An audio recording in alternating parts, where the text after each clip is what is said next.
Celebrating 4 years of talk like you've never heard it before. This is GABNET, the Great American Broadcast Network. We're GABNET, and we've got you covered live 5 nights a week. First Tuesday through Friday at 9:30 Eastern, it's The Exchange. Harlan Ellison totally insisted that there were no sounds in space on Babylon 5. Watching it for 20 minutes will clearly show that there are sounds in space. So what the fuck are you pulling this out of, Mr. Harlan Ellison? That pretty much cemented the idea of who Harlan was in my brain. Tuesday through Friday at 10 Eastern. Join Alex Bennett on the Ramble. You don't think Bill Clinton's a pervert? No, I don't. Go ahead. No, I really don't. I think I think he's a man who let his dick talk for him. You know, I think he's a guy who was pursued by a young woman and should have said no, but he didn't. Now, the only woman I ever talked to that fucked Bill Clinton was Jennifer Flowers. She kept saying during the interview, you know, I really did have sex with Bill Clinton. And I asked her the question. I said, that's not what's important to me. What's important to me was he a gentleman? And she said, he was terrific. She said, every time we'd have sex, the next day he would call and see if I was okay. He never dodged my calls. If I wanted to call him, he was an absolute gentleman. Tuesday through Friday at midnight, The Intersection. We now know that Trump doesn't hate all Democrats. He at least likes the Democrats who he perceives to be as crooked as he is. Wait a minute, ring that bell! I mean, between Menendez and Blagojevich, you know, who we pardoned. Mm-hmm. If you like sports, we've got that too, with The Arena, Wednesday nights at 8:30 p.m. Eastern. There's a lot of long-ass games come knockout round because they have to finish. So you have to play up to 120 minutes plus a penalty shootout. A penalty kick shootout. Finally, you can get hot and bothered on Connections at 10 p.m. Eastern Monday and by delay Tuesday through Friday at 1 a.m. Eastern. Many customers have seen a young girl in period clothing. Do it. Just say it. I can't say it. Because she knows, even though it means something totally different, immediately she's thinking she's wearing rags. Bloody Mary. Come on, Bloody Mary. Bloody Mary. That was my own joke. What? Were you looking in the mirror when you did that? No. Catch up on all the shows with our weekend flashback. All shows have the Citizen Panel, an exclusive concept of GABNET. It's new, it's daring, it's talk like you've never heard it before. Hi, everybody. This is Alex Bennett, and I've had a long and interesting trip. It's called life. And for years, people have demanded that I write a book about it, and while I've been a writer, my main talent has always been that of a broadcaster. Over a year ago, I decided not to write the book, but using my best skill, I decided to tell it. It's called Life in the Passing Lane, and I described it as an audio biography. It's presented in 30-minute chapters, so it's easy to binge listen. And you can access it on the GABNET page by clicking on Life in the Passing Lane and going to a page with every single episode, plus some extras. If you want to access it on your mobile device, that's easy too. It's on iTunes. It's Life in the Passing Lane, an audio biography by me. I'm Alex Bennett. Every Friday night at 10 p.m. Eastern, 7 p.m. Pacific, get yourself comfy and listen to GABNET's Late Night Lady, 30-Minute Marjorie. I'm going to bed. I've had a hard week. I think it's lack of nookie. So I'm tired. That's my wife, by the way. If you just joined us, I'm Alex Bennett. This is The Ramble. It goes till midnight. I think we should take bets. What?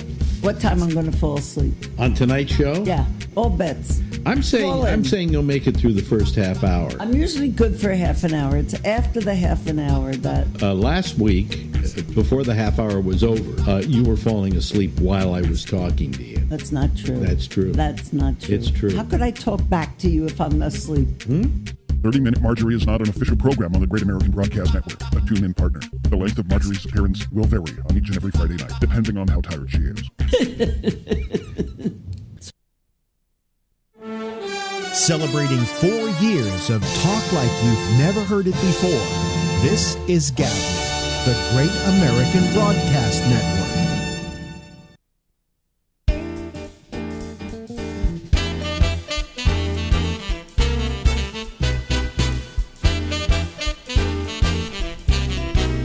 Sing along, everybody.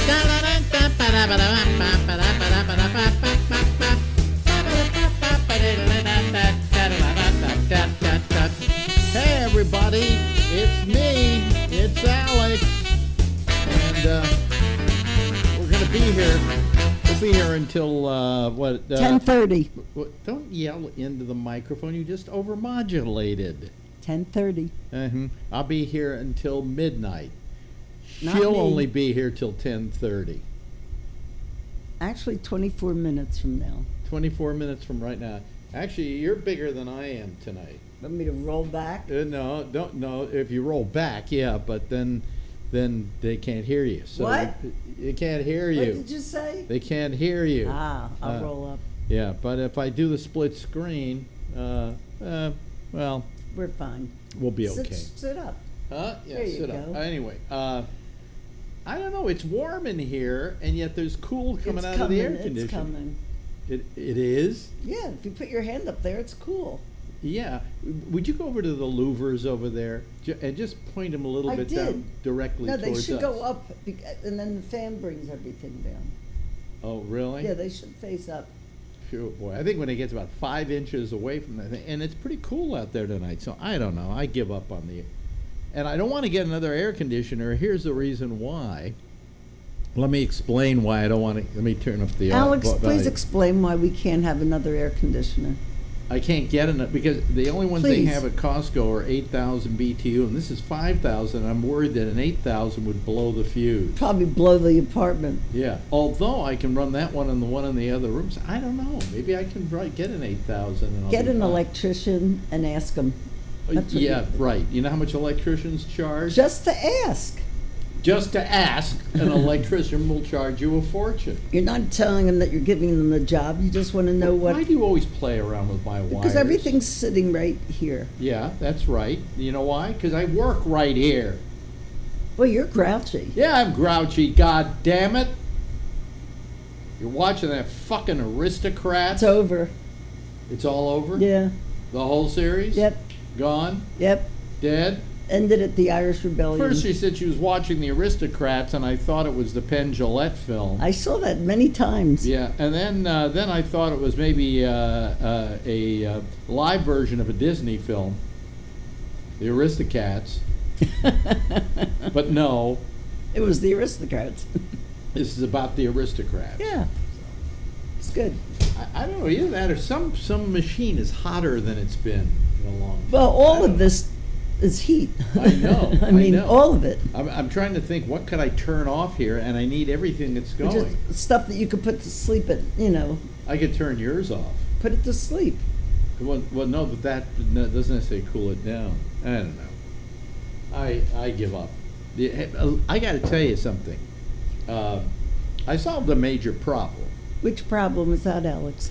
Please tell us. What happens is all the people who do shows on GABNet have to come to a machine here and get on the machine and deposit their load, deposit their show, and then they have to place it in the schedule. All right? And we used a thing called Log Me In. Now, when I first got Log Me In, I figured we needed some way that these people could Get there. Get there. So Log Me In was the answer. I had one account, and they used my account. And Log Me In cost, I think when I bought it, I think it was $99. And the next year it went up to $150. Okay, well, I understand. They sucker you in for the first year, and then they charge you more for the next year. Then, the next year, it goes up to $250. And I get a thing the other day that says, we're raising the rate on your next renewal, which is next month, to $350. I think I'd rather hear you talk about your Wait a ailments. minute. So I call these people. First I write these people. Help me. And they tell me, why are you leaving? Well, what I had to do is I decided I had to find another way for them to be able to do this. And I found this thing called Remote PC that does everything LogMeIn does, and it is considerably cheaper. How much cheaper? For the first year, it's $6.95 for the year. And then it goes up to $69.95 after the first year. I don't know. I wouldn't give LogMe up so quickly. No. Check it out. No. Test it for a while. I have tested this. It is as good, if not better, than LogMeIn, at least for what we do. Can our challenge broadcaster use it? That's the question. You know something? What? You're talking about Jack, aren't Yes. you? You're dissing our... I'm not dissing. Our midnight mail. We all know he's challenged. He's computer challenged. Right. But this is so good that on LogMeIn, I could only have 2 machines that it could look at, right? This one allows me to have up to 10, and each one has to have its individual password. You could actually go to his computer then. Wait a minute. So I could have him install this thing, and installing it is not the hard part for him. You have to walk him through it. No, but what I'm saying is, then he simply says, okay, make this one of the machines. I can go on his machine and set everything up Right, for him. and that's what you should do. Yeah. But it's so simple that you can do it. You could do it. I just told you. I'll tell you Monday what to do, and it's so simple. It's amazing. Plus, you can see both screens if you have 2 screens on a computer and things like that. It's really good, and it's only $6.95. You compare that to $350, and I think maybe I'm saving a little bit of money. But anyway, so I talked to them. Here's the gall of a company. And I asked them, a woman writes me and says, we'd like to keep you as a customer. Why are you leaving? And I said, because I found a cheaper way of doing this. And she said, who? I said, I'm using Remote PC. It's costing me $6.95 for the first year. If you can beat that price. and she wrote back and said, we'll give you a special, $250. We're still a big difference between $69. Even if next year it's $69.95 and $250, and it does all the same things, and is, I think, less. So far, it has less problems with it. So. I'm very happy with what I did. Then I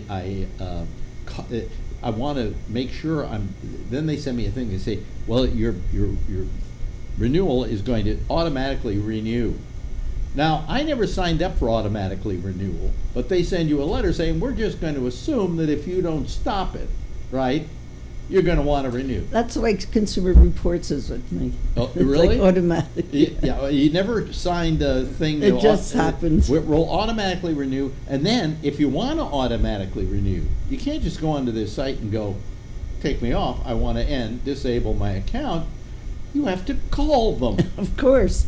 And the call takes forever. And you get some automated person in Philippines. And the guy says, what can we do to keep you? And I said, not unless you come up with $6.95 a year for the first year, are you going to get me? And he said, well, we have problems here. We just got bought up by another company, and they need to make more of a profit. So that's why the prices are going up. And I'm going, it's not my problem. My problem is coming up with the $350 on a fixed fucking income. All right? The nerve of these guys. Didn't they come back with you with a deal? Yeah, $250. Right. We're still a little bit away from even the high price that it'll cost me next year of $69.95. Well, you know why? Because LogMeIn at one time was the only thing on the block, and now it's got a lot of there's another one called TeamViewer that charges more than they do. Wow. Probably for companies. They seem to think they seem to think that they that they have some kind of market that one of these letters they sent me said, well, we're only meeting the market price of what this kind of a product costs. No, what this kind of a product costs is $6.95 for the first year. Okay?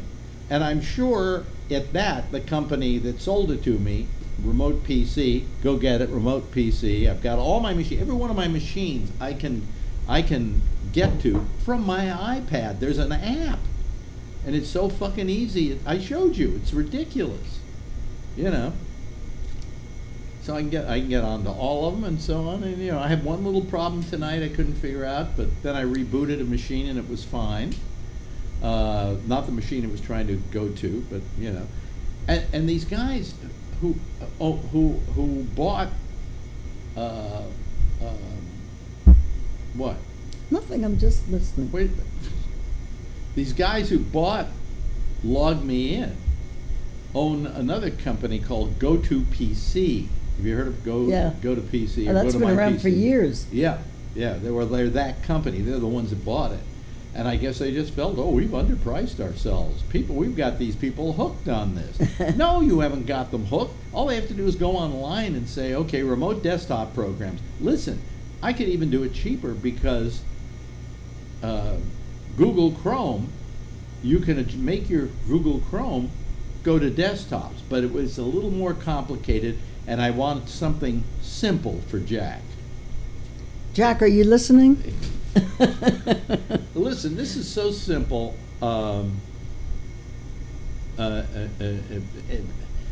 You could do it. Jack, you can do it. Did you hear this? Look, talk about challenged. I can't get my Bluetooth earphones to work. Well, they didn't work. Well, because you didn't turn them on. Well, the blue light went on. And you didn't pair it with your phone. Which my phone said on for Bluetooth. Yes, but you didn't pair the earphones with it. What do you mean pair? You simply go to the Bluetooth on your iPhone. Right. And you go to Bluetooth, and it says there, one of the things you'll have there is your Apple Watch. I've never heard it talk to me, ever. Apple Watch. We've never heard what talk to you? The Bluetooth. Wait, when you press down on the button and you hold it.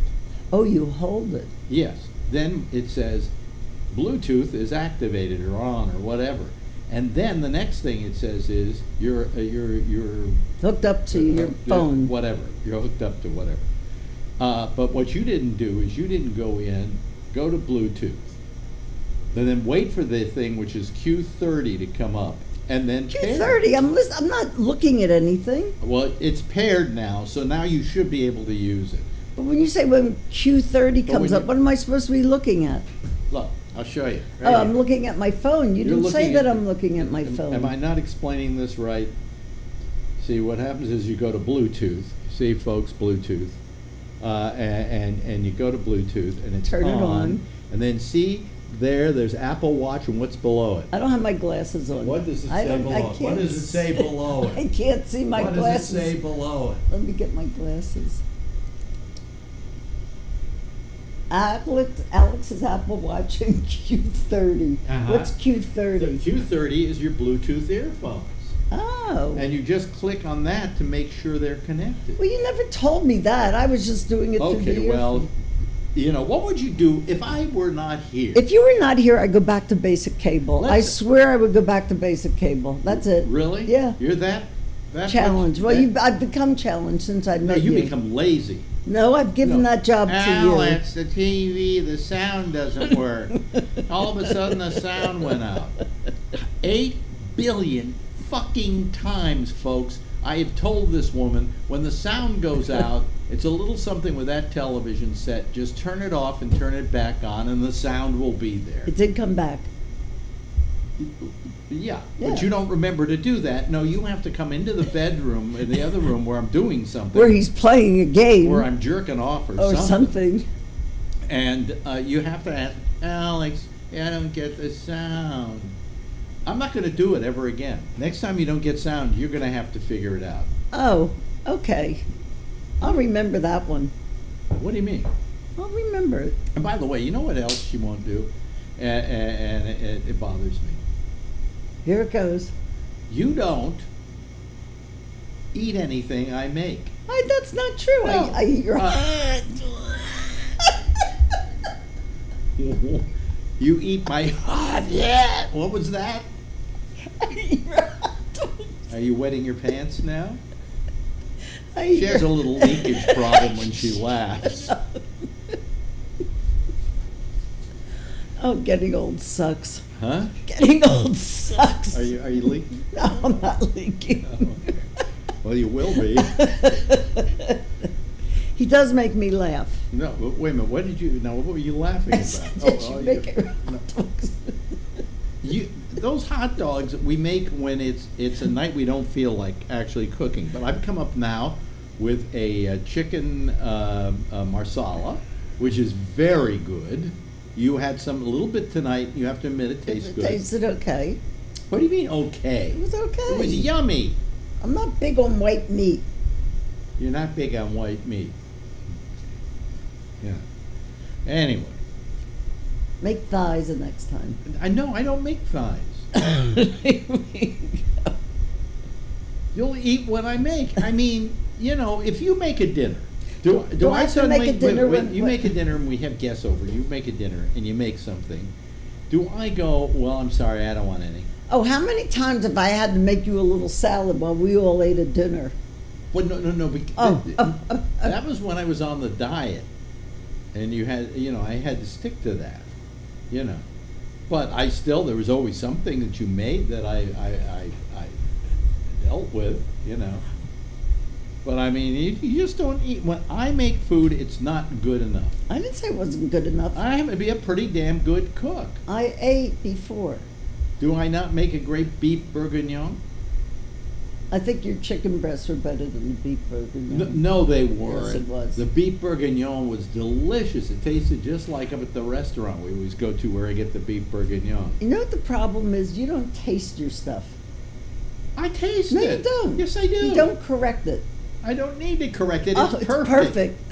And unlike you, who is, well, it's a little too salty, so I better add more water. And before you know it, what was a small bowl of soup she was making turns into an army size. You should see the kettle she's got in there. It's true. I was a chef in an army in a previous life. Yeah, I mean, she's literally, she cooks for an army. No, and then for the rest of the week, all her friends have to put up with her cooking because she's bringing these she actually went out and bought those plastic, things that restaurants would get for takeout. The delis. For takeout. She bought a whole bunch of those so that when she makes this stuff, she can make those things up and take them to work with her and say, to somebody here, and they go home and they go. It's true. She made some more fucking food. It's true, and the reason why the pots are so big is if you're making stock, you have to cook it down, and then you go to a smaller pot and a smaller pot and a smaller pot. You don't go to a smaller pot. I do. Then why do we wind up with a pot like this? No, it goes smaller and smaller. No, it doesn't go smaller. It goes smaller and smaller as we eat it. Well, that's what it's for. So anyway, do I have to cook when our guests come up? I'm stopped cooking. Since you went on your diet, I kind of stopped cooking. I'll make my chili. You won't eat it anyway. So Monday I go to the doctor. And it's 10:24. And Tuesday and Wednesday I'm having a telephone conversation with my doctor. So there. Oh, good. And then next weekend you're gone? It's Girls' Weekend in Burlington, Vermont. Wow. Yeah, I got the whole weekend. You're flying up there and everything? Yeah. I thought you were going to drive. No, you're going to drive when we go up in September, if you still remember. If I remember how to drive. I know. It's been so long since I've driven. Tell me about it. That I wonder if I remember how to drive. Well, that's the way I feel. When I used to go up to storage and Carlos would be driving the truck and I'm driving the car like this. Well, I was it was about 2 years ago I drove up to Burlington, wasn't it? It was more than that. 2 or 3. Yeah. Yeah. I'm sure I still know how to drive. I'm sure you do too. Better you than me, though. I mean. But what we're going to do is we go up the coast. Before we go up there for like about 3 days. Yeah. And I rent a car for 3 days, and it's like $750. And I'm going, that's a lot of money to spend on a car. Especially when you're on a fixed income like I am. Okay, you think about these things. So then I checked to see how much it would cost to rent for a week, and it's like $350. And we went, why don't we just do it for a week, and then we can, after we leave Go our up- friends, no, go no, see no. some other people? We'll go start seeing the other people because they're going to see us on the weekend. So Yeah. we'll go up the coast and visit Yeah. our friends in Maine, and then go over to Vermont. Oh, and then go over. Then go over Okay, Vermont. well, Yeah. whatever, you know. Anyway, that's what we're thinking. That's what we're thinking. Now, does that A mean I vacay. is suppose I get the car back a day early? They Keep it on char- the street. Well, if and they then say they're return. going to, I'll tell them to charge me for the full week. Right, You know? yeah. And if they say they won't, I'll go park it on the street. Park it in front of the lot. Huh? Park it in front of the I'll park it right in front of hers. cars, You know. right. And then when they say, when are you bringing your car back? I said, look outside your front door. You know. There it is. It's Okay. 8:28. Can I roll over? No. I'm rolling No, over. not yet. I'm Not yet. It's rolling. not 8:28. It is. It's 8:27:30. It's 8:28 on this computer. So anyway, that was my adventures with Log Me In. Isn't that exciting? That's what's better than listening to your Well, ailments. I just somebody said this yesterday. I think maybe it was on Jack's show, and it's true that companies on the internet, the first year you buy anything, they give it to you, Yeah. and then the second year the price goes like this. Well, it's like buying a printer. The printers are cheap. It's the toners that are so expensive. Well, that's always been the case. Yeah, but it's like- we're talking about when they try to sell you something online. Yeah. And by the way, you know what the newest thing is? 20% off. They all have 20%. Everything is 20. Go to Bed Bath & Beyond. Phil called me. Said And to free me, delivery. Phil said to me once, he said, hey, listen, I got this thing in the mail. I'll send it to you. You can get 20% off at Bed Bath & Beyond. It turns out that if you simply Go belch online. at Bed Bath & Beyond, they'll give you 20% off. And who was the latest that was 20% off? I think it's Amazon and Whole Foods. It's all. 20% off, 20% off. You know what I've noticed is Amazon in New York City does their own delivery now. Mm-hmm. And UPS, I used to see the UPS guy all I the time. still like I'm on Amazon today. It came by UPS. Right, but for the most part, like in our office, it's an Amazon person that comes. By the way, I spent $25 on a copy of Oklahoma, the musical they made a movie out of in the 50s. What are you doing? I'm just looking. Would you pay attention to me? I'm listening. They in the 1950s they made the Oklahoma. musical Oklahoma. Oklahoma, where the winds come. And they did it in a process called Todd A.O. But Named after Michael Todd. Because not every theater could have Todd A.O., they also filmed it simultaneously in CinemaScope. The difference being that they're two different takes. They didn't put cameras side by side and then shoot the shot. They did it twice? Yes. So they shot people have said for years that if you could get a Todd A.O. version of it, everybody's performance is fresher because the second take or the third take, or when they finally got down to the CinemaScope take, it was horrible. Well, I went and I got this thing because I wanted to see this Todd A.O. print. He did other things besides Oklahoma. Todd A.O. was done films are done at 24 frames per second. Todd A.O. was 30 frames per second. Okay, and the screen was huge. Hold on. I'm listening. But let me finish my story, and then you can come over and get back there. Anyway, what was I going to say now? I have no idea. Oh, Todd A.O. So named after Michael Todd. I got the film today. Yes. And I figured, I spent $25 so I could just have the Todd A.O. version. This Todd A.O. print is the best rendition of a film I have ever seen on Blu-ray. I mean, you saw it. It is stunning. The definition is incredible. The movement is smooth. And then I went over and I looked at the CinemaScope copy. It's grainy. It's at 24 frames. It's really just, if you have a chance, get or see the Todd A.O. version of Oklahoma. Okay. Here she comes. She's sneaking over. Why don't you just stay right there, and then you can have a split personality. Let me just get rid of this stuff here. And I guess I'll just go. I guess I'll just go to my my. There we go. Are you happy now? Yes. Okay. Now let me go get the Skype going here. Here's Skype, and I will Skype unavailable. I will turn the Skype on. There Now it is available. And by the way, you're not going to hear the fan as much anymore now because I don't have that mic on. Ah, that's what it was. Yeah. So. I'm going to share the mic. No, not really. And then I'm going to bed. What? You're going to go to bed? We're waiting for people now to call. Please. Huh? Please call. Please call. She's begging you, folks. So anyway, oh, and also, here's the other thing. Can I bring this one up? Absolutely. My other gripe with you? Oh. So we get these new phones, right? And they're the iPhone X. And the iPhone X and all the latest Apple, they took away the headphone jack, all right? So you have to do it through this jack.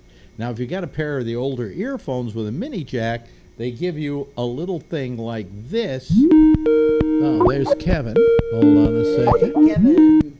They give you a little thing like this in order for you to hook your phone into your earphones. And she says, I don't have one of those. And I said, well, it's in the box the phone came in. It's less than a week since we got the phones. And guess what? She threw the box out. And so we don't have the earphone jack. So, Hi, Kevin. So she doesn't have it. There's Kevin, ladies and gentlemen. Hello, Kevin. Good evening. Oh, there, and here comes the.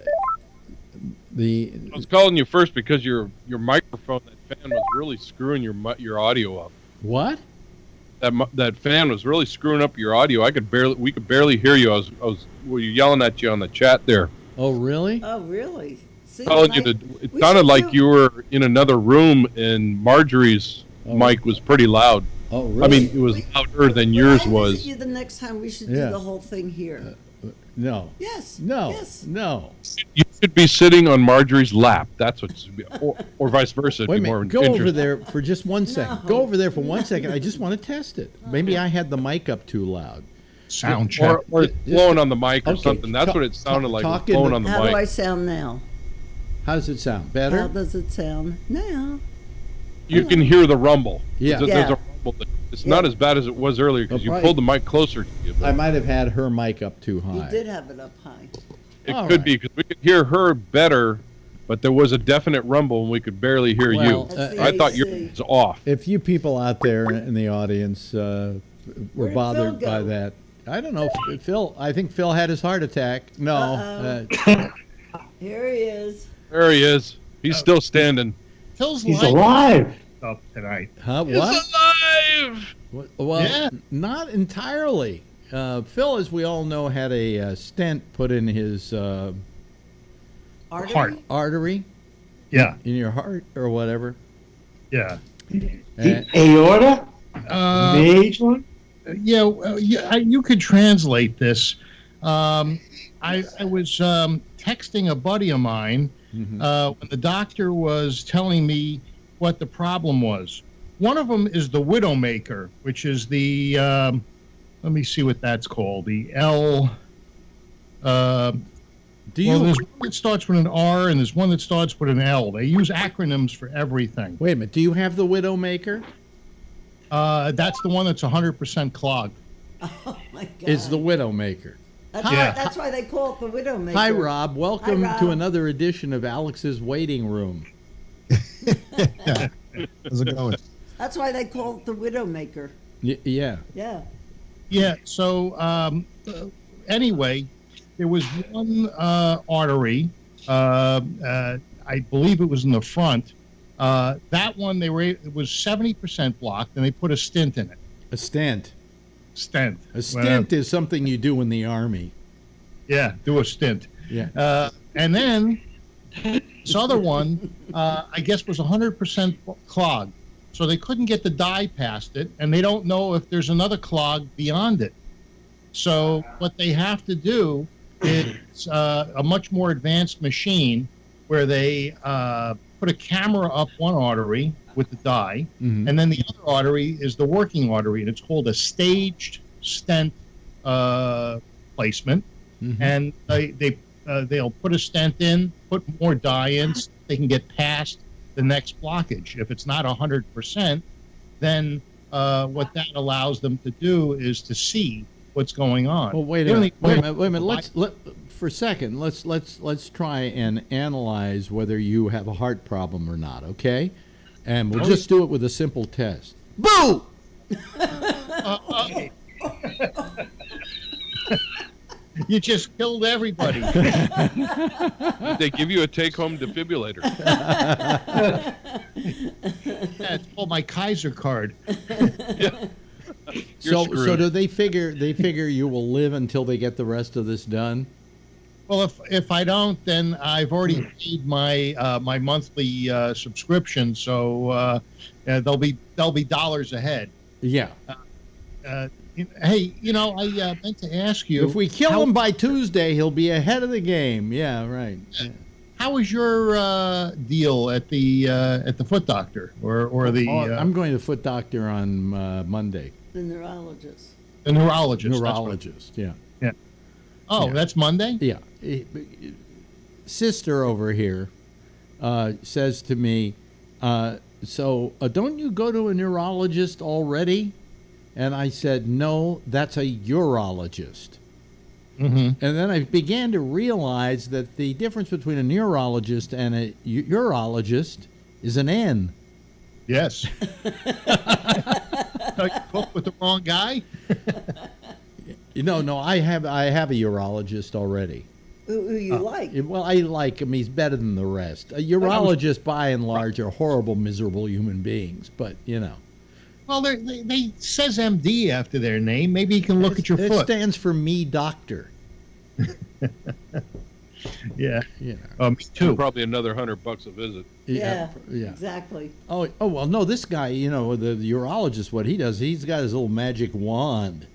I call it the magic wand. And a smile. It's a magic wand for him. He's got two of them. He's got one, he does a sonogram of my renal system. That's every other visit. And then every other visit, he sticks a sonogram up my, up my ass. Right? Well, it's better than a finger. Right. Well, no, he doesn't. He's never shoved a finger up my ass, and I'm thinking to myself, well, I could complain about that because he is, after all, a urologist, and that's part of the job is sticking his finger up your ass. But if I were a urologist and I could find any other way of getting the information I need besides sticking my finger up somebody's ass, I think I'm going to do it. The thing that he sticks up there, the probe, does it vibrate, and is it about that long and black? With that, I'm saying good night. Good night, dear. Yeah. You mean the anaconda of death, dildo? Yeah. How you doing, Rob? We haven't heard from you in about a week or two, or week and a half or so. How you been? I'm busy. Busy. Yeah. Why busy? What's busy? Well, busy, and then comes this time of night. If it, I'm exhausted. Really? Don't have any energy to turn your mic down a little bit. It's over modulating a bit. Yeah. I'm not going to turn it down on the board. I'm going to see if I can. Mm-hmm. Or back off a little. What the hell? Yeah, it is over mod. Doesn't it sound, guys, like he's over modulating a bit? Just a bit. It's very bright. Yes. Maybe the gain's too high. Wait a minute. Now he just signed off completely. Oh, here he comes back again. Anyway, so you've been just back off the mic a bit. So you've been working hard is what it is, and you've been too exhausted to call. I forget that you're on the same time zone I am. Phil has no excuse. It's 7 o'clock at night out there, 8 o'clock. I'm actually surprised I have the strength today because I was out of town last night. I was down in Virginia Beach, and I woke up at like 5:30 this morning and drove back. So 4.5 hours. I was back here by 11 o'clock this morning. Really? Yeah. So I'm surprised that I actually feel good tonight. Well, we're glad you could do it. I don't know what it is lately. Is I feel like I'm tired more than usual. Are you? And it's too. Even if I'm awake, yeah, I feel like I can't. I don't have anything to say. I'm just exhausted. Yeah, I know, and I understand. But now my question is, are you still on the diet? No, I'm in maintenance mode right now for the summer because I wanted to be able to enjoy food. So I'm staying at the weight that I hit when I got off of it in the early part of April. Yeah. Okay. So I've been successful with that. After Labor Day, or actually Labor Day weekend, will start the second half. I'm trying to figure out with my diet, what point is the, what are you back for? Just getting a cable. You're just getting a cable. Oh, sure. Just come on in. We're doing a professional program here. Just come get your goddamn fucking cable. I just wonder at what part of the maintenance diet, part of the diet, you can start eating hot fudge sundaes. That's what I'm wondering. You could. I eat stuff all the time like that, but then the next day, or I may go 2 days. I went on vacation for a week, and I had a great time. I gained like 3 pounds and lost it within a week. Yeah, well, my problem is I find that I go up and I go down. I'm always within a certain range, but it drives me crazy because I would like to lose a little more. So I put myself on the diet and I can't lose.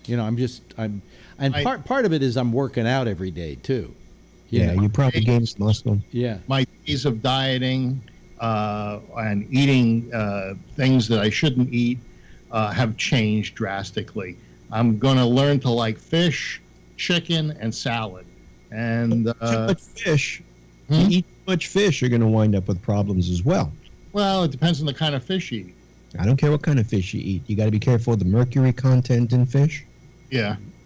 So does mercury clog your arteries? Something there was a song years ago, and I'm trying to remember. Joe Jackson. Remember Joe Jackson, the artist Joe Jackson? Yeah, he had a song called "Everything Gives You Cancer," and it was like it's just like no matter what you do, everything gives you cancer.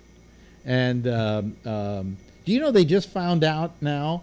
And this is a true, absolutely true medical study, not some half-assed thing somebody came up with.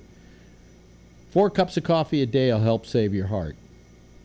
Well, I've been drinking 5 cups of coffee a day. That's probably the problem. Oh, I see. No, but 4 cups of coffee a day is good for your heart.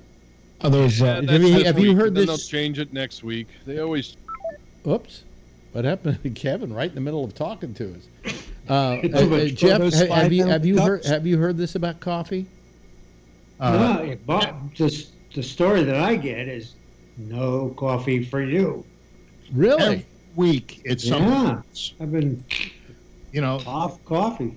Guys that eat butter and drink red wine don't have any coronary artery disease. Guys that eat red wine and butter, they have coronary artery. I guess you got to be French. They say it's sugar because they don't have high sugar content in their diet. They have a high fat content. Yeah. They're saying sugar is the big enemy of all of us. Sugar is the big enemy. I mean, and that's what I've stayed away from since I went on the low carb diet. Sugar and everything. Well, no, I am very careful not to take in sugars. I look on the back of boxes and everything. Right. And refined sugar. There's going to be natural sugar and stuff, but it's the refined sugar. The white sugar is just not good for you. Yeah. Did I just disappear there or what? What? Yeah, you just went away. You just disappeared in the middle of a sentence. Yeah, I don't know what the hell happened. Yeah. Okay. With your name on it. Now, what were you saying, Kevin? I was just saying that they changed that coffee thing left and right. 1 second it's going to kill you, the next second it's good for you. Yeah. When they say 5 cups a day, do they tell you what size cups? It's the Venti at Starbucks. Yeah,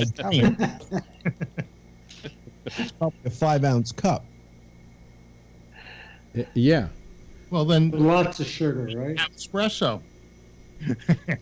And pour some water in it. They call it the Cafe Americano.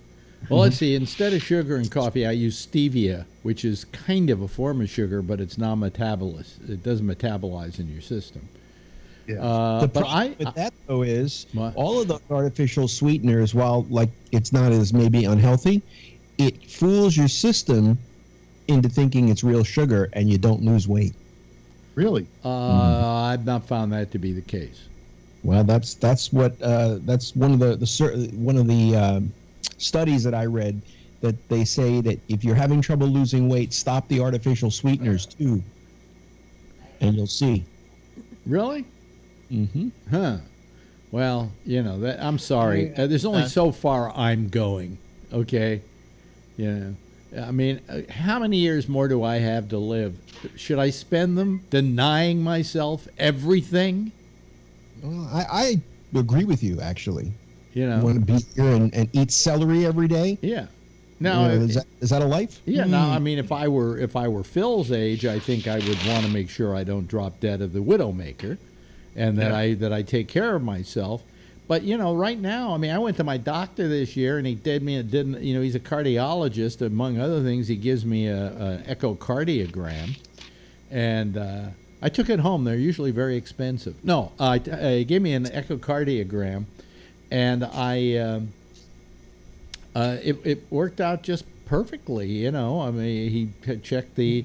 I only have just a minute amount of buildup in my aortic stenosis. Not enough. He said if you gain this much every 2 years, like you gained in the last 2 years, for the next 50 years, you wouldn't be in bad shape yet. So and they checked all the other things with my heart, and my blood pressure is solid. My all my LDLs and my HDLs and my LSDs and whatever are perfect. I mean, I really had a very good thing. So I figure it's the numb feet that are going to kill me. That's what I figure. Yeah, I went for my colonoscopy consultation today, and I had my first blood pressure of 9763. I've never had one that wasn't a 3-digit. And I said, what the hell is that all about? 9763. I've never had that. I think you should be dead. That's what I said. It's a very low pressure. I said, isn't that kind of low? Should I be sitting here? He says, oh no, it's not much to worry about right now. It's just kind of low this time. Look, really? Look, you have no pulse, but it's nothing to worry about. You're not dead, so don't worry about it. As long as you're still walking, but we don't detect the pulse, Yeah. They took my blood pressure like every 15 minutes. I was wired to a machine. Yeah. And remote control.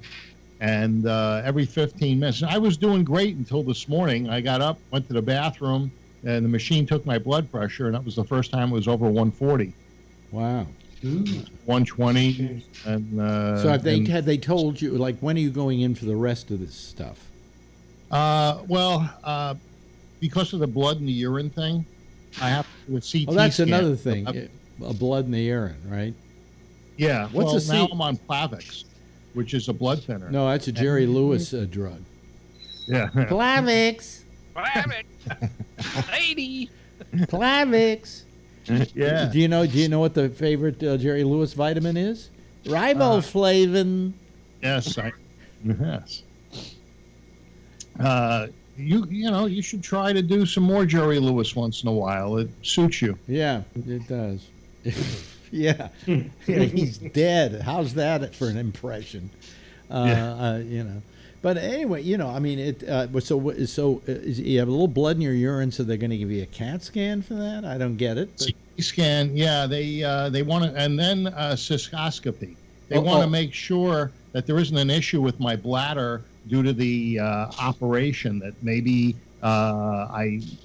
there's a leak in the urethra or something where they sewed it together.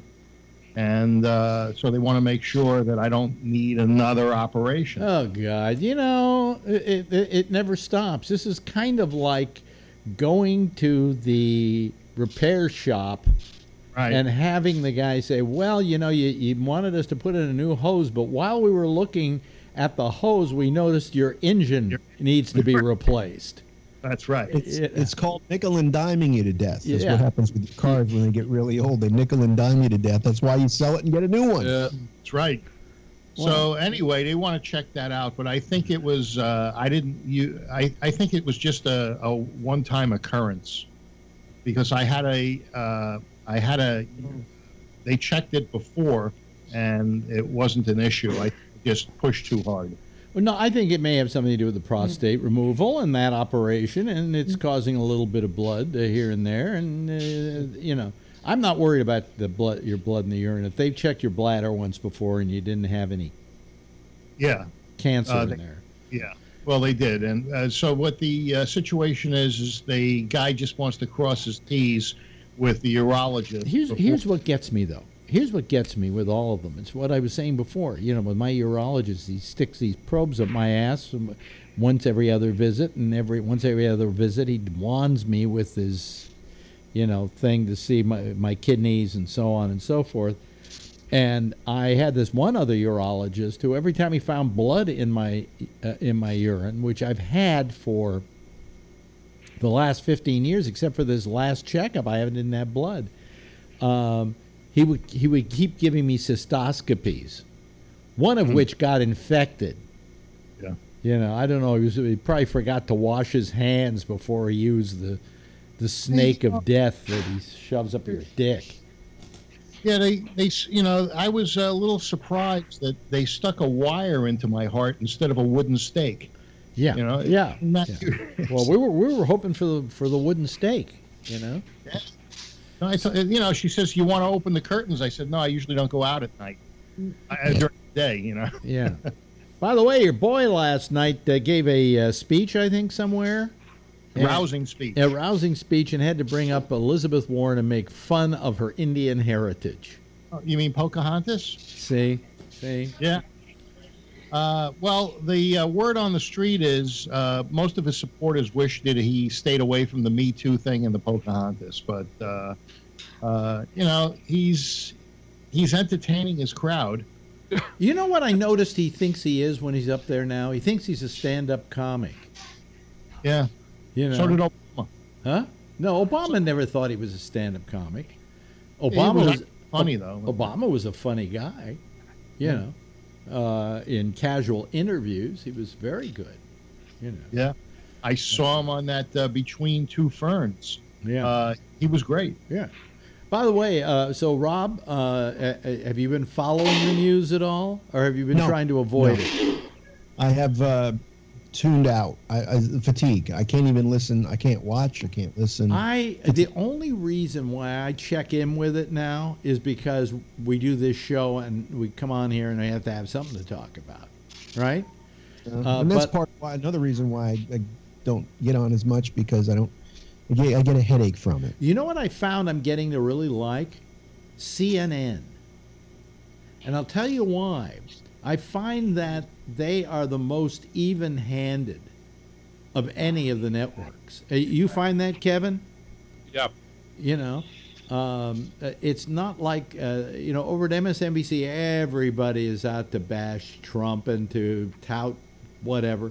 Over at CNN, they seem to be more even-handed. So why he's always had a hard-on against CNN, I don't understand. Maybe he just has a hard-on for anybody who doesn't agree with him. Have you compared the CNN coverage to the Fox coverage? Yes. Oh, yeah. So he would prefer the Fox coverage over the CNN. Well, he would prefer it because it's kissing his ass. He should be bashing MSNBC like no tomorrow. Well, they're beyond bashing. His son is going out with an anchor woman at Fox. He just hired the guy who used to be Ailes' his aide-de-camp. Okay, who got fired for not watching the farm close enough. Is he going to be his new communications director? Yeah, right. Yeah, that guy. Mister, it's okay for this ugly fat fuck to be trying to stick his dick in everything at Fox, including maybe the woman who Trump's son is going out with now. I mean, just what is this? It's incestuous with Fox. Yeah, well, there'll be nobody left. They'll all be in the administration. I guess. But but I'm it's just all, it's just I agree completely with Rob. I mean it's gotten to the point where I have a hard time watching it because the news is not, and they're not giving me news. It's not even that. It's not because it's not even news. It's, they give you a 30-second headline and then they do 10 minutes of talking around that, which nobody knows what the hell they're talking about. They're all spinning it however they want to spin it. It's not even that. It's just that it gets more and more bizarre, like this guy Pruitt, right? Yeah. Leaves this guy there in the EPA, and he's as corrupt as anybody who's ever been in a cabinet position, and he doesn't even care. He thanks him for his job. Yeah. I can get that $42,000 soundproof booth from the government surplus. Oh, it's going to be available? Yeah. I don't know what was possessing a guy like Pruitt. And who was the other guy? Remember the guy who also took trips and they got rid of him? Yeah. I mean, what do these guys do? Do they go into the government and think it's like a blank check? Is he still there? I think he was very wealthy, and his wife said a few things that were... No, he's gone. That was Mnuchin, or whatever his name is. He's still there. No. Yeah, he's still there. Treasurer. No, you're mixing up Mnuchin with this other guy and his wife, who was, wearing very expensive frocks, and they were taking private jets to Europe, supposedly on, quote, business. But I can't remember who that was. You know who I'm talking about, right, Kevin? Am I wrong? There was somebody else beside Mnuchin. Might have been Mnuchin. Mnuchin was accused of some of that with his wife. Yeah. But he's not there anymore. I know you're talking about. No, Mnuchin's there. The other guy is gone. Whoever he was, I'm trying to remember now. So, as I say, when he drained the swamp, he was draining it so he could get what was at the bottom of the swamp and move it into the White House. Oh, he drained it all right. He just filled it with more slime. Yeah. Well, no, he cleaned the swamp is what he did. So we should all move over to the swamp. By the way, see, nothing to choose from besides the swamp in Washington. They're all swamp monsters. Well, the news item that has been kind of getting a lot more play, and I'm happy about this because it relieves us from this whole Washington tedium, is I really want to thank those kids in Thailand for getting trapped in a cave. Because if it weren't for them, we'd have nothing but political news, but at least some of these news outfits are spending some time now with that story, but they're playing it up for every dramatic thing they possibly can, Well, it's true. I mean, they're running out of air. There was a diver that also ran out of air when he was trying to deliver air, oxygen to these kids. Yep. The cave is filling up with more water. I mean, this is a terrible thing, and I think they're a mile below the surface. Yeah, it takes 5 hours. It takes professional divers 5 hours to get to them. Now, so there's no way you're going to rescue these guys. Well, you have to do what's called stage bottles. I cave dive, and I've dove several times in the cenotes in the Yucatan Peninsula. And the rule of thumb is 1/3 of your air in, 1/3 of your air out, and the other third is your backup reserve. And you normally go in and you take tanks with you, and you stage the tanks. What do you take with you? Tanks. You're welcome. Tanks. Yes. Thank you. Because what happens is you might make several incursions into the cave, but you only go so far, and then you leave backup tanks. Then you come out, and you then do one main dive where you can change tanks as you go. But for one reason or another, this guy ran out of air. I don't know how he could have. Well, wait a minute. My question is, see, the part of the story I don't understand, and if some of you have been following this, you can elucidate me on this little piece of information. how did they get into this cave in the first place? And if they got into that cave, why isn't it just as easy to get out? They walked in before the rain. Okay, I get that. Then the rain, flooded the caves? Right. Oh, so they were able to walk along a path through the caves, and then when they got to that part, the water filled up. Filled the cave pretty much completely. And but I think that the Thai diver might have had some sort of mishap, because for him to lose his air, it's got to be a planned ascent and descent. So you don't, so probably, I don't know what happened. Maybe he got disoriented, and that's hard to do too, because you lay a cable or a little, you have a reel with well, they have some kind of a rope or something that they follow. Yeah.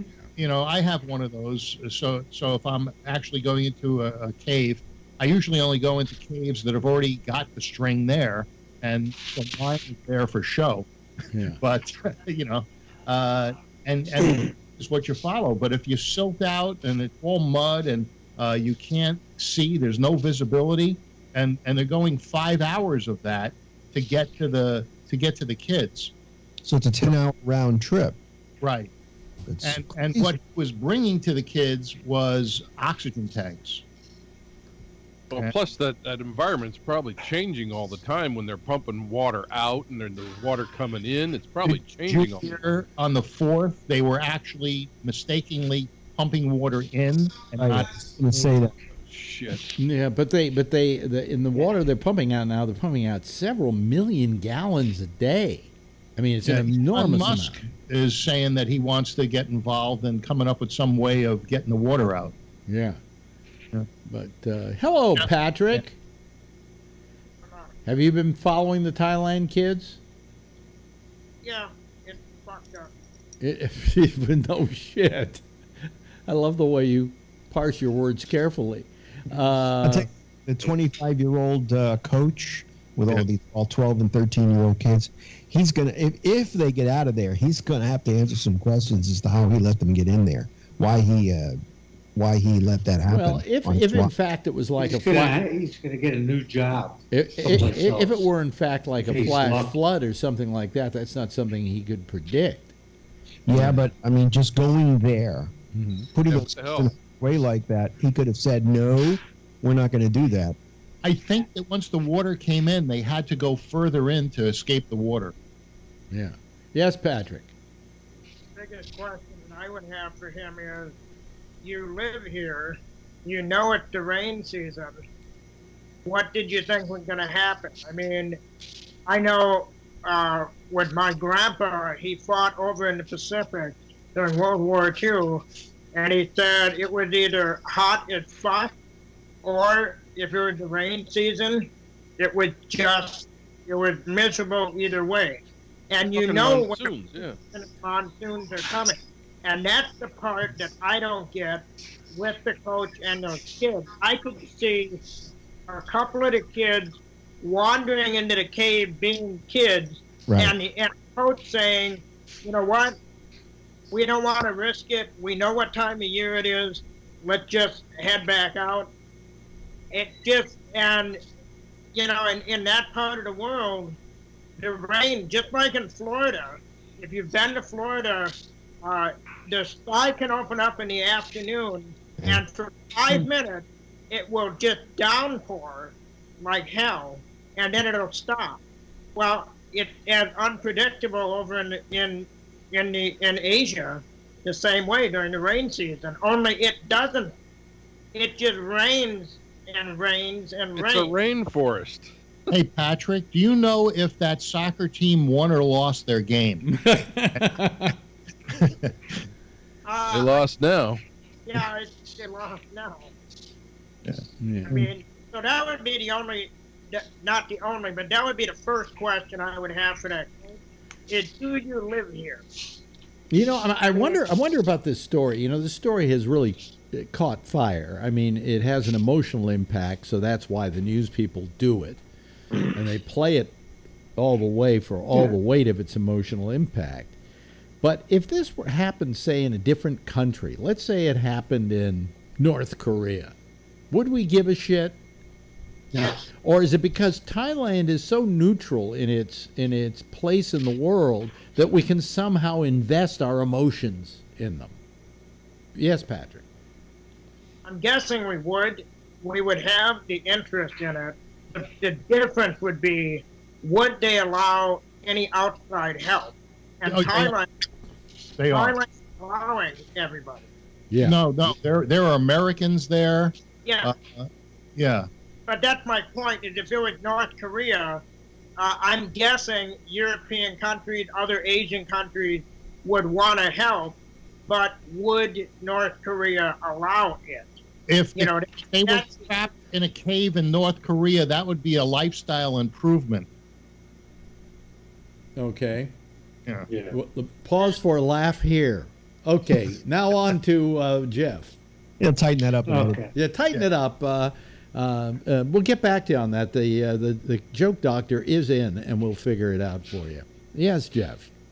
All right. Well, I used to dive, but never at this kind of level, because I didn't want to kill myself, And I know Phil's done a lot more than I've ever thought about, and his, I've been through so-called the directions on how to do this stuff, even though I never did it really. Yeah. But his descriptions are very clear and very direct, and when you do this with a bunch of kids in an environment that's likely to happen, and you're in trouble. Those are people. Just being underwater and not being able to, it's not like you're swimming in a swimming pool, okay? Right. Once you're underwater, and you're over an overhead environment, right? You're just scared shit. Let's put it that way. And they're weak. Think of the mind fuck going on if you're one of those people down there thinking, oh my God, right? Just think about what you must feel like. Your air is running out. There's no food down there, right? Well, there is now. They brought food in. Oh, they did bring food? Yeah. Yeah, they got supplies.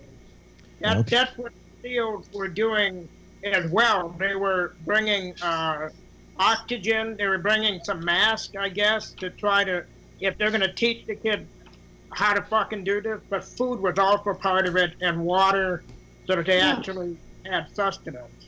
It's crazy. Well, they're talking about divers in the front of and behind, so that they can guide the kids one at a time as they scuba.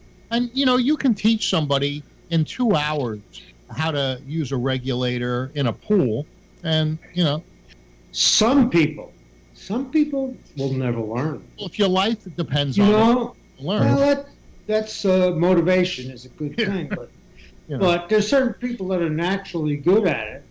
And there's certain people that are not great learners on this stuff. This just came through 3 hours ago from ABC. A proposed plan to rescue the boys' soccer team in Thailand could launch as soon as this weekend, according to internal U.S. government report obtained by ABC News. The Royal Thai Navy, supported by divers from the United Kingdom and the United States and other nations, has briefed the Thai military leadership, Interior Ministry officials, and provincial governor on a proposed operation to evacuate the 12 boys and their coach.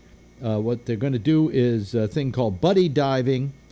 Thailand's prime minister will be briefed on it. Despite the risk, the accelerated timeline would take advantage of the children still having high oxygen levels within the cave. I think that's what they're worried about. I have an idea. I don't know why they haven't thought of this.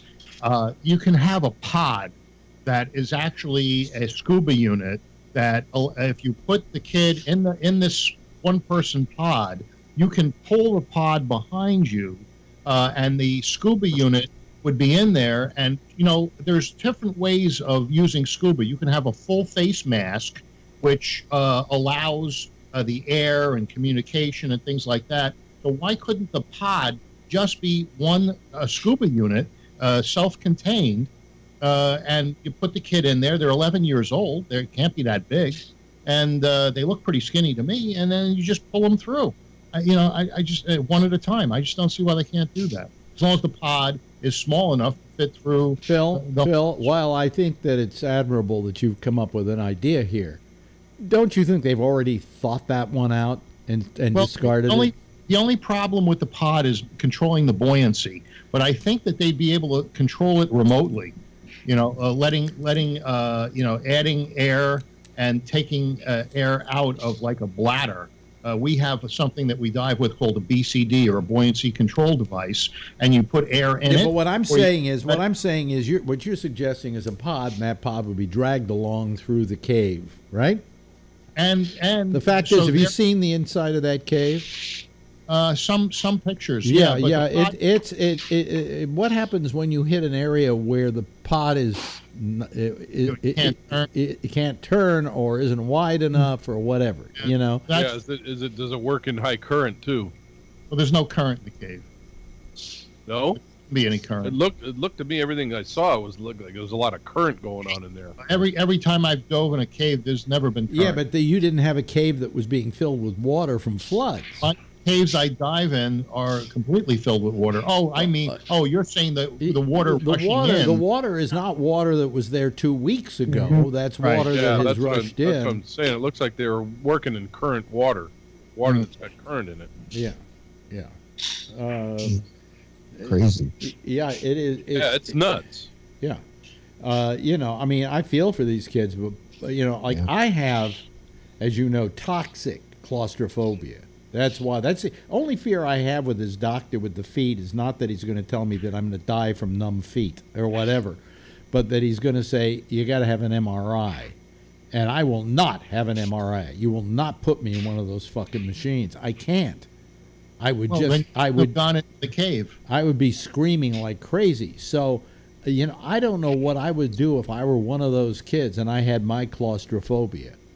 And now I'm being asked to leave this area underwater, going through caves. Although you wouldn't be in the cave because you'd never go in. I will tell you something. Shecky and I, coming back from California once by car, went to some caves down south here from here. What are some of the caves down there, Rob? There's a big Carlsbad. No, that's on the West Coast. I'm talking on the East Coast. I know what you're talking about. In Virginia. Or what? Howe Caverns? No, there's another one. Anyway, huge cave. And we went down in there, and there was an area they called I can't remember what they called it, but it was a place where we had to go through, and we were following along this path, and we had to crouch down. All of a sudden, I realized I was in one of the most claustrophobic situations I've ever been in my life. And I wasn't panicking. And I think I figured the answer out why, because there was somebody in front of me and there was somebody in back of me. And somehow that alleviated the claustrophobia. So if I have to have an MRI, I need somebody or two people in there with me. I was pushing you. They were just as claustrophobic. I came out of there and I went, I didn't have claustrophobia with that. I just got through it and I suddenly realized it was because there were people in front of me and people in back of me, and we were a group of people, and I didn't feel the claustrophobia because of that, even though, basically it was a very thin, low kind of thing. However, I was in Greece with my ex-girlfriend, and she said, oh, come on, we got to go down. There's this tunnel that runs from one end of the island to the other, and we can get in it right here. And to get in it, you had to go through a slit in the wall that was about a little bit wider than I am. And you couldn't do it walking forward. You had to do it walking sideways. And I started to do it, and I think I got half my body in there. And then I started to panic. I said, I can't do it. I just can't do it. And I let her go. And it was only a matter of maybe 15 feet that we had to go along. I couldn't do it. And I was afraid that even if I could do it, I couldn't get out. Didn't you say that you went to Belize and into the Blue Hole, which is a diving site? No, I didn't. You didn't say that? No. No. All right. There's the Howe Caverns, Cave of the Winds, Luray Caverns, Florida Caverns, and Linville Caverns. No, are none the of those. biggest ones on the East Coast. No, none of those. What was the first? What was the first ones? Cave House. Howe, Luray, No, Florida State Park Caverns, and Linville. no. How is the one that I'm most familiar with? When I was a kid, all my friends had gone, and everybody had bumper stickers on their cars. Yeah. How Caverns. When you get a chance, Rob, after the show, listen to it and listen to how your mic sounds. I don't know, might be some adjustment with your mic, not the. I haven't touched this. Can you take the bass off of it a little bit? I hate to touch it because I use it for so many things. Yeah. Actually, not lately. I haven't even been up here. Since the last time I was on Gabnet, I haven't even been up here. Yeah. Rob, my unit is dying, and I looked at another one called the Presonus 16, and they have something, a button where you can save your settings. So, because it's digital, and so when you get the settings the way you want it for a specific band or a specific item, you just save it. And okay, Phil. We don't need that right now. Yeah. Okay. Presonus 16. That's driving us into a ditch. And it costs how much, Phil? $1,100. Oh yeah. Right. Hey, that's just go to my computer for a couple of years. It logged me in for 3 years. Yeah, exactly. Yeah. Imagine they wanted to charge me $350. I found another way of doing it for $6.95 a year. You know who's going to buy that log me in? The other company. They were already the one that's charging you $6.95 right now. Yeah, right. Exactly. But no, next year it'll be $69.95. Big deal. Big difference from $350 they wanted to raise my rate. For a program that isn't. This new one is better than Log Me In. I like it better. But anyway, all I'm saying is that I have to get a new board. By the way, what was I going to say? Fuck it. I don't know what I wanted to say. I'll send that. I also want to screw with it. Huh? Does that sound better? Want to screw with it? You can have it. What do you mean? What board that you have? It's a Behringer 24. Oh no, it's too big. 40. It's too big. I need a smaller footprint. Oh. I need a smaller footprint. But if you want to send it to me, I'll be happy to. Yeah. That's awfully big. All right. Yeah, that's awfully big because I have to have it right here, and yeah. Well, anyway, where were we? Why are we talking about this? Anyway. So anyway, we got the kids there, and thank God for that story because at least it gives us a little respite from just this constant Trump stuff. And I really wish, and I'm hoping, and I'm praying that these news people will suddenly say, last night I heard one of them say he's giving a speech. Maybe we'll cover it if anything interesting happens. So they're starting to lighten up on covering everything this guy does. It's the low-hanging fruit. And, when they're looking for a story, they got to have 24/7 information. That's the low-hanging fruit. You know what I would like? I would like to get my news from the Cartoon Network. Let me explain my thinking on this. That's why you get it from MSNBC. No, if in fact they ran news on the Cartoon Network and only when something new happened, and then they ran cartoons the rest of the time, that would be a format I could get behind. Listen, Trump's giving a speech. Here's Bugs Bunny, right?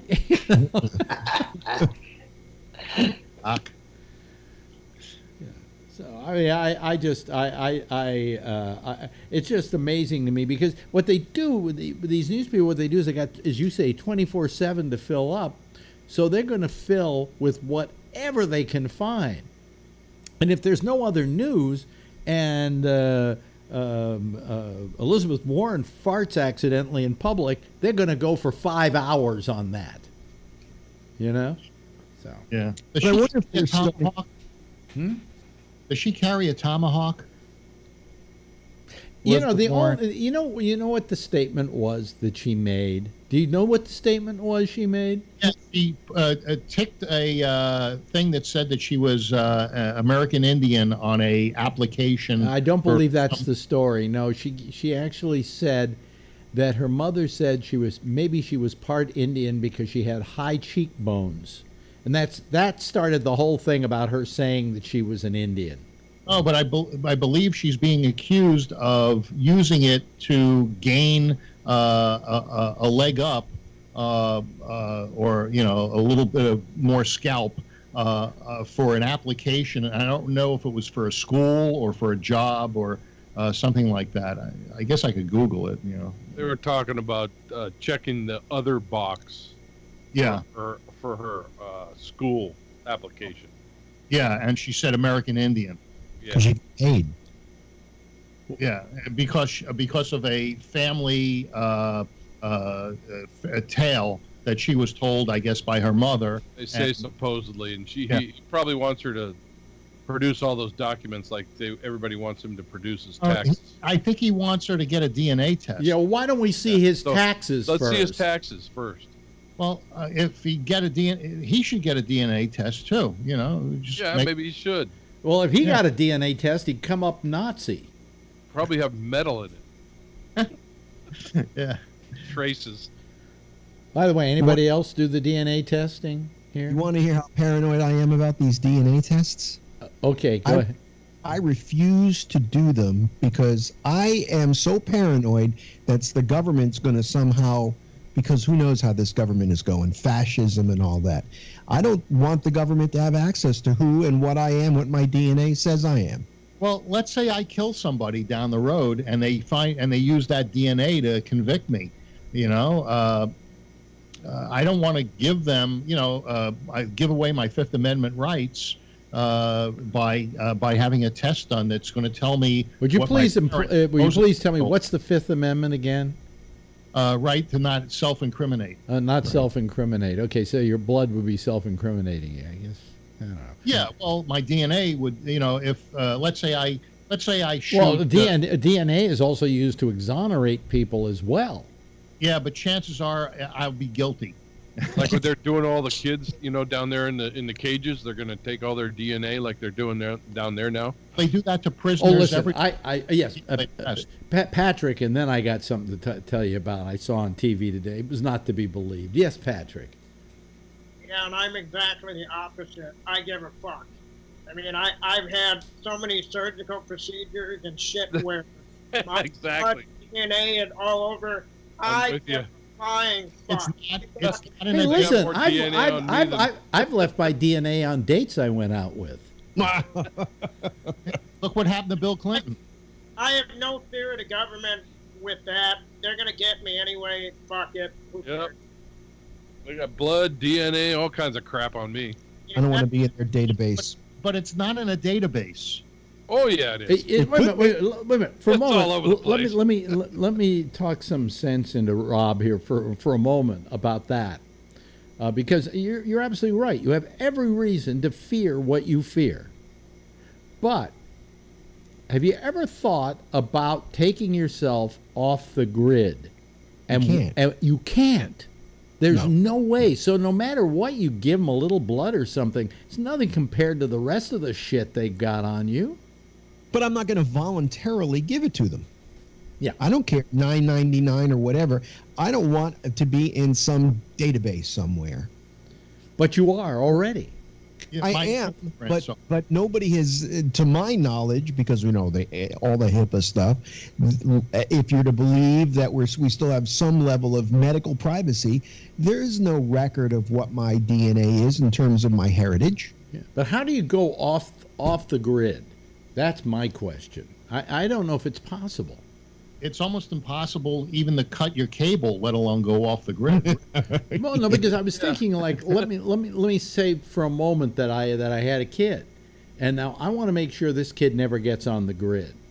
What can I do to prevent the kid from getting on the grid? And there's precious. Huh? When he's born, smother him. Yeah, that's about it. What you can do. You know. My brother does the same thing. He the equivalent of smothering him, give him a Jewish mother. He refuses to, buy a new car, buy a phone. He refuses to bank. He refuses to do any of that crap. And I tell him, you're on the grid. You bank? Yeah. Well, I pay cash for everything. I don't care. You're still somewhere on the internet. He got pissed off when he saw the Google car drive by his house and, doing the mapping. He was calling Google, telling him, I'm going to sue them. I'm going to sue them. I saw him drive by and take my picture. I said, go ahead. He looked him up and he saw his picture on the Google thing. And, let me just throw this out at you. Oh, first, Jeff. Yes, Jeff. Well, what Kevin just said, I agree with you 100% that you're not going to solve that problem that your brother is trying to do. However, I feel the same way, that I just want to keep as much as my own information. Yeah, I'll say privately. It's not even if it's anything that I care about it, but it's just so much. Yeah. It's just, You have no idea really what they're doing with that data. What are they doing with what they're collecting from all these people? What's the end goal with it? Nothing? Is it not cataloged somewhere? I've Googled his name, and it's there all over the place. How many here are paranoid about identity theft? I am, and I'm getting beat up left and right. What do you mean you're getting beat up left and right? The last month or so, there's been some spurious charges on my company thing, and I've had to protest them. I'm thinking about switching banks and doing something different, and it's a pain in the ass because I have so many automatic payments. But my business account, I write checks, and these checks, people can take the number and the routing number, and boom, they're making, I just discovered one for $470. I had a protest on Wednesday. Well, and, I had one of my bank cards, my ATM card got compromised somewhere. It could be they didn't even, it just, it took it out of a draw of just picking numbers and things like that. But anyway, that's the only time it's really happened to me. Do you know that in the last 15 years I haven't changed my password? And if I've had to, there are a couple of other alternates, and that's it. You're pretty lucky. I've had some of these programs make you change it, and then I can never remember what I changed it to. Even if I write it down, I can't remember where I put the piece of paper where I wrote it down. I always add a 0 to mine, and then they tell me to do it again later on, and I add another 0, and then I can't remember how many zeros I've added to it for that particular account. So now I have my my notepad here on my Mac, and I write down every time I have a new password for something, Yeah. But it's always, I try to. If somebody steals that computer, or if somebody remote controls into your computer. Yeah, well, they can do that. Everybody who is on GabNet can remote control into one of my computers. That's how we do our thing. Except for Jack, it's going to take him forever to learn how to do it. So probably only take me another year. Yeah, no, this one will be so. I found out than anybody, but he's not letting on, so he can eventually take everybody's stuff. If worse comes to worse on this new deal, what happens is you download the program. You install it in your machine. That's all very simple. And then you tell that machine that you want it to be online as one of the machines, right?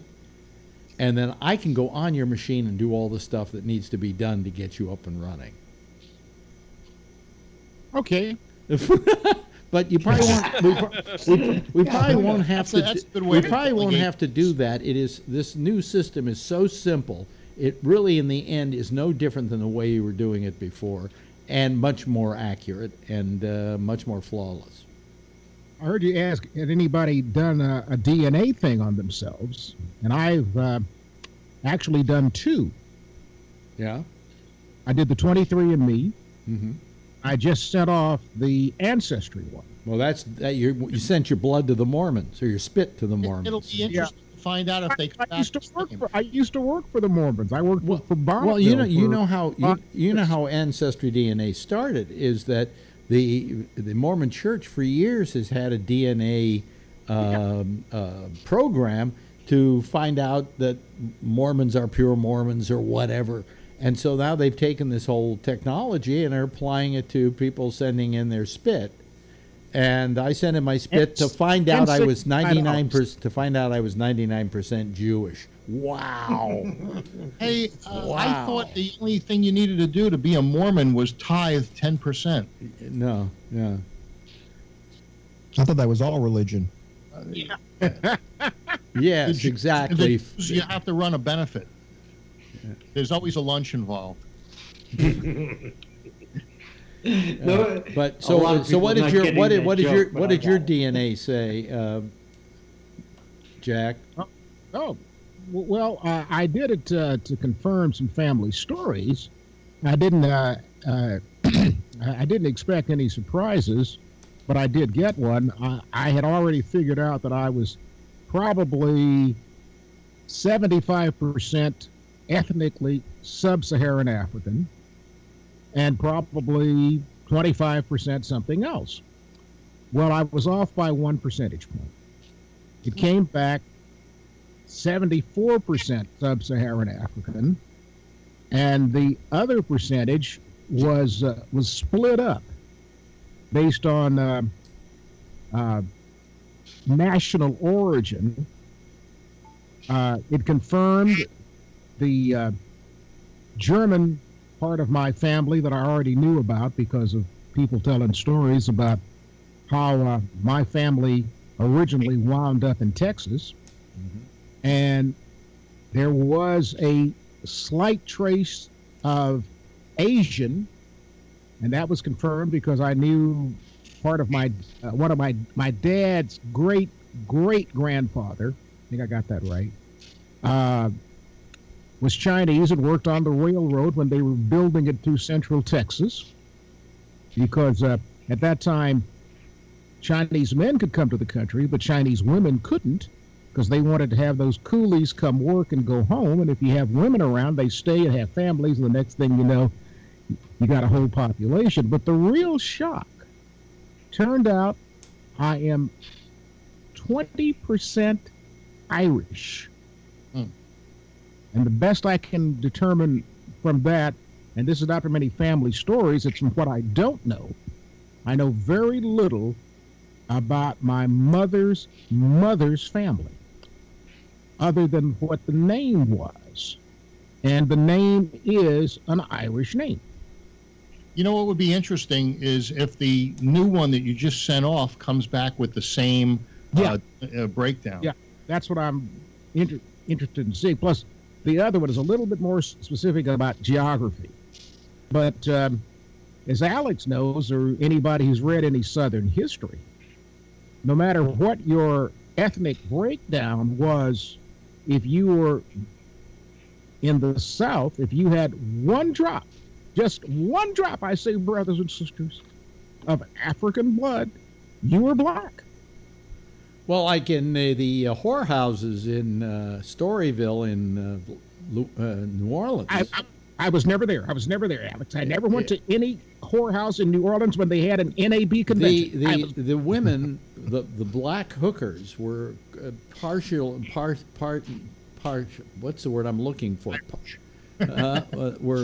Well, they had names for them, and the best one, the one that was the most desired, were the octoroons. Yes, they had quadroons.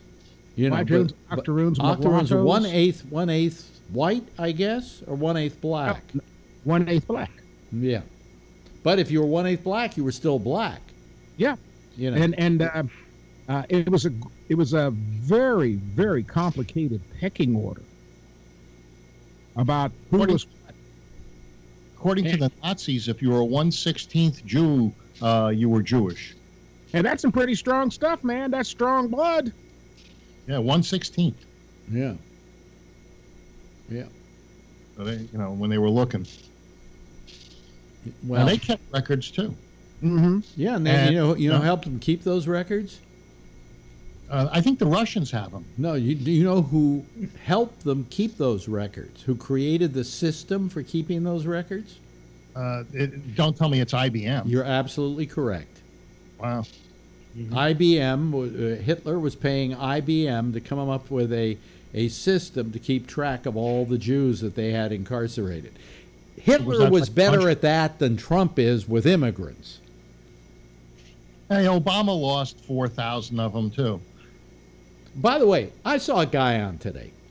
So I can't remember who he was. Some Republican douchebag who was saying that, well, the reason we can't let these kids go is because, there are people going to claim they're their parents just so they can get into this country. Can you imagine if they send these kids to someone that wasn't their parent, that was maybe a gang member? Yeah. You know what you're doing? You're coming up with science. You're coming up with. One kid winds up. Wait a minute. You're coming up with a science fiction scenario to justify putting these kids behind a fence. Hey, and the other thing that ends up in the wrong hands, Schumer and his cronies are going to have a heyday. You're buying such big bullshit. What would you Republicans do? What would you Republicans do? The other thing that, Phil, you're forgetting... Wait a minute. Phil, be quiet. The other thing you're forgetting is knee-jerk Trump should have thought of all this before he started doing this. Never think about anything. It's cause and effect. Everything's not a simplistic answer. It's called vetting. Yeah, if we had done a better job of vetting, we wouldn't have the asshole we have now. Well, look, Ray's with us, and he's outdoors once again. I'm cooking steak. You in honor of Phil's heart. More. My steak days are over. I know, so I'm doing it pretty for much. Pretty much, he's on an all oatmeal diet from here on in. Yeah, it's string beans. Well, Phil, actually, your steak days are not over. It's just moderation. Yeah. When I had my bypasses, they said, "Hey, you can still have beef, just don't do it all the time. Don't do anything all the time." There's a problem with that. Is if you don't have it for a long time, then how all did of a we sudden get? How did we suddenly It's get? even better. How did we suddenly get from talking about kids behind fences? Well, they like steak to your too. heart again. Because my fault. They're not having one. Oh yes, because you brought up the steaks. That was it, Ray. Yeah. You troublemaker, you. Sorry. Yeah, the guy who exercises more than probably everybody on the panel has to bring up steaks. Well, yes. And who is the second most exercising person on the panel? You. Can you believe it? I mean, I went again today. I think Patrick takes the thing. He goes how many miles a day? I average between 4 and 6 miles a day running, and then doing weights. Oh, right on, man. General day-to-day activity. So. Well, I do about 6 miles on the bike, and then don't get anywhere. And then I go. Then I go elsewhere in the gym and use the implements of torture. I do a couple of those every time I'm there, and then I leave. I used to go to the gym almost every day. I did what's called a tribathlon, and that's the sauna, the jacuzzi, and a shower. Well, you know what I enjoyed most about working out is I'm now. When I wasn't working out, I forgot to shower for several days in a row, and now every time I come home from the gym, I got to shower. Yeah. And that's the best kind of shower is when you got sweat all over you and you have to take a shower. So now you got more laundry. I do have more laundry. Yes. Yeah. Yes, Patrick. That's the best kind of sex too. What? When you sweat. Oh, sweaty sex. Yeah, Yeah. Yeah. Nah. What do you mean, nah, Jack? Doing it wrong if you're not sweating. No, we're trying, both he and I, when it comes to sex, are working on, what do they call it? Sense memory. It's the Stanislavski approach to sex. Yes, it's sense memory. The method acting sex. Let's see. I think I remember I did this once about 4 or 5 years ago, dear. I remember I had a cat who my wife had altered because she had all our male cats altered. I finally got rid of her before she got around to me, and she had this one cat altered, and he every now and then would go up to the female cat and hop on her back, and they grab the nape of their neck, and start pounding a little bit towards her. And then about halfway through, he would forget what the fuck he was doing. And I said, I hope that never happens to me. Well, it has. I remember here recently, I climbed into bed with Donna, and she was feeling amorous, and I said, no, not tonight. I got a headache from doing Gabnet. See? You were using you were using the Gabnet defense? Yes. Son of a bitch. Dealing with Phil had me out of the mood for days. Yeah. Oh boy. So, what a strange world we're living in, huh? Yep. I mean, I try to think about where would I want to move to just to get away from it all, and there are very few places in the world anymore you can go and get away from it all. What is getting away from it all for you, Alex?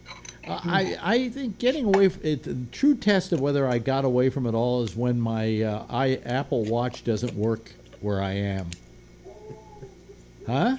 Is that a good indicator? All you gotta do is take your Apple Watch off and go back to wearing the Timex. What, that piece of shit? It takes a licking and keeps on ticking. I still have, I got to tell you, I still have a love for technology. I don't like what technology is doing to the world, but I have a love for the technology. I mean, this new Apple phone, Phil, you'll agree with me, it's the best Apple phone they ever made, right? It's a nice phone. Yeah. I don't know that it's worth the money. I mean, I was just as happy with my Apple 5 as I am with this. I love the fact that it recognizes my face. At least somebody does. But it loses it on some programs. On my, there's like it has to ask you if you want the program to recognize your face. Yes, but that's for like certain bank things and things like that. You used to have to use your thumbprint. Now it just says, "Let me see if I recognize you." Yeah, you can get into Bank of America. That's all. But it's believe it or not, your face is a far better thing than your thumbprint. So if I had a picture of you and your phone, I just hold your picture up to the phone. I'm in. Wouldn't work. No. No, you know why? Because what it does is it makes a rendering, and I wish they would show you the rendering of your face with like 30,000 different points in depth and so on and so forth. So if you put up a flat picture, that's not going to work. It doesn't take long for it to do it either. No, it does it very fast. Very fast. So it's better than the thumb, because my 7, the thumb thing works great. Well, thumb thing was a great idea, but the face thing is much more secure than the thumb. You know what also is nice about the 10? Unless you have a twin. Speakers. It has stereo speakers, and it has a much better sound than my S Plus did. It does have 2 really nice speakers on the bottom, but I never listened to it, so that way. I'll walk the dog. I'll put some music on. I stick it in my pocket and I listen to it. Yeah. Yes, Patrick. With the facial recognition, the question I have is, if somebody were to pick it up while you were sleeping could they unlock your phone? Well, because here's the reason I ask is with the finger or the thumbprint, you would be jostled awake if somebody tried to unlock your phone, whereas if your face is exposed, somebody could just hold it over your face. Well, hold on a second. You better sleep on your stomach, Patrick. Let me turn this thing on and close my eyes and see if it still recognizes. It won't work. It won't work. What if you had an evil twin, like an evil twin brother that ripped, like came in and then like took all your money? Okay, now I'm looking at it. I'm looking at it without. No, it won't open up with my eyes closed. But when I open up my eyes, so if I'm asleep, it won't be able to do it. Yeah, I don't remember which programs have it. I think it recognizes your eyes. I have a funny feeling that it doesn't recognize your eyes, and I'll tell you why. I can have dark glasses on and it still sees me. Okay, I can put my hand over my eyes and it will still recognize me. You get what I'm saying? So, so what happens if somebody, while you're sleeping, puts their hand over your eyes? Yeah. I don't know. Come on, let's. Yeah, You know what's nice about this? If, let's say, God forbid, I drop dead tomorrow, Marjorie can open my phone by coming to the casket and holding it over. Point well taken. Huh? Point well taken. So peel back your eyes. I didn't think you were getting a casket if you did that first. Well, I was using casket in the service of a joke. Okay. So does that mean that the ashes work with the facial recognition? Listen, I had a friend of mine died at 39, Paul, who ran the company called Play Incorporated. And he died at 39, heart attack. Let that be a lesson to you, Phil. Widowmaker. It was the Widowmaker of all time. And he left a good-looking widow behind, by the way. Anyway, I'll get to you in a second, Patrick. He was always on his cell phone, and this is in the days when he still had things like the Motorola flip phone. So what did they do? What did they bury? What did they do? When they went to the viewing, his friends took his cell phone and put it under him. So when he was buried with his cell phone. And as they were lowering the casket, somebody dialed it. It was a great way to send him off. Yes, Patrick, and then Jack. I was going to ask, when you die, and I assume you're going to get cremated whether you want to or not. Is there going to be a headstone for you? Is you going to bury the ashes? Well, I still have to put up a headstone for my mother's grave. That's the point. You haven't done it for that. I still, about once every year, I go through a great guilt complex that there's this empty space next to my father without a stone. Yeah, same here, Alex. My mom's been dead for over 30 years, and I haven't gotten around to it. Really? And once a year, you get the guilt pangs, right? You know, where my father's Why don't we go in on one stone stones together, chop it in half, and I can put half on my mother's, and you can put the other half on yours? In the graveyard, in the area of the graveyard that my father is buried, that area doesn't allow stones. It has plaques that are on the ground, like a glass. I wonder if you could have one of those. When I went to the cemetery where Wyatt Earp is buried in Colma, California, if you ever read the history of his life, he had a wife, and she's buried right next to him, and they're just two plaques. And then on Wyatt Earp is in Colma? Yes. On the other side, and that her other boyfriend or something. On the other side is of her is another person buried, and we think it was somebody she either married. I read the book on her. I think she got married again, and so she was dating him. She was dating him, but he's buried next to her. So it's kind of like it's a weird deal.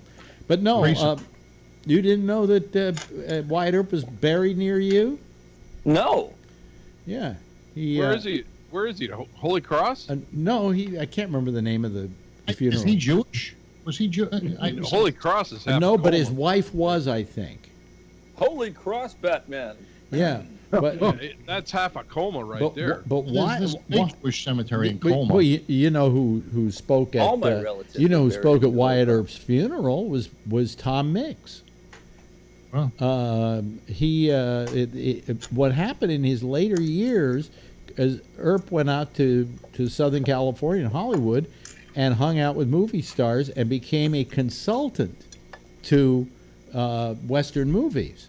And the thing was that when you see all those old Western movies, they're the closest you're going to see to the real thing, because there were enough people still alive that were working those pictures that had been part of the Old West. So it was authentic. What you saw later on as years went on was less and less authentic because those guys weren't alive. But he was, in fact, Bat Masterson. You know where Bat Masterson wound up? The Batcave. No. New York City as a sports reporter for the New York Herald. New York City? Yeah. He became a sports reporter in New York City. So, you know. How did Jim Morrison end up in Paris? It had to be a woman. You know. Yeah. No, I think part of the reason why Jim Morrison was in Paris was because he found it romantic because of the poets and stuff like that.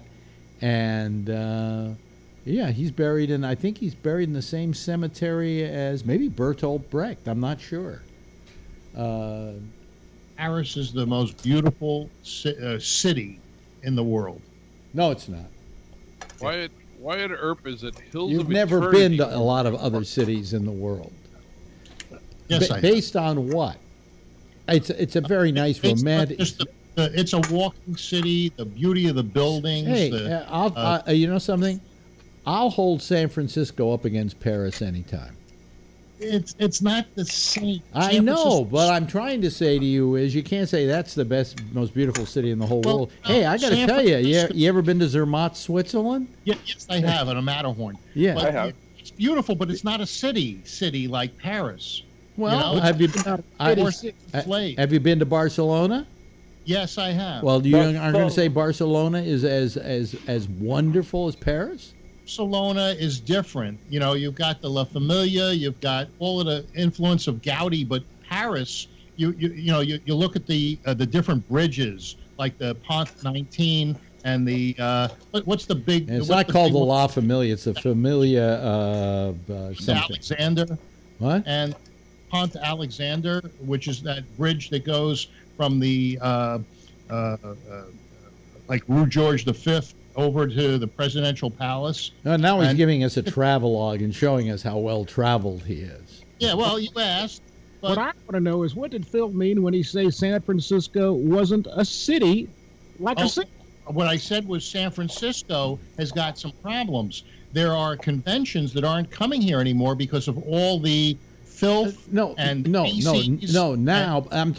not talking. Listen, Paris. When I was in Paris once, it was so fucking filthy because it was a garbage strike. Okay, the smell in the air was that of pure and utter garbage. This is the way San Francisco is becoming. No, it has nothing to do with what it's becoming. It's what it is. It's the architecture. It's the hills. It's the topography. It's a beautiful, gorgeous city. Come on, it's just a couple of Victorians. I mean, you can go to Boston. You can go to Oregon. A couple of Victorians.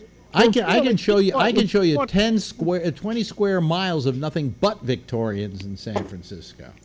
The reason I say that, Jack, is because it burned down in 1906. And this is like that fight in a Woody Allen film between this kid's mother and his father about which ocean was the best ocean.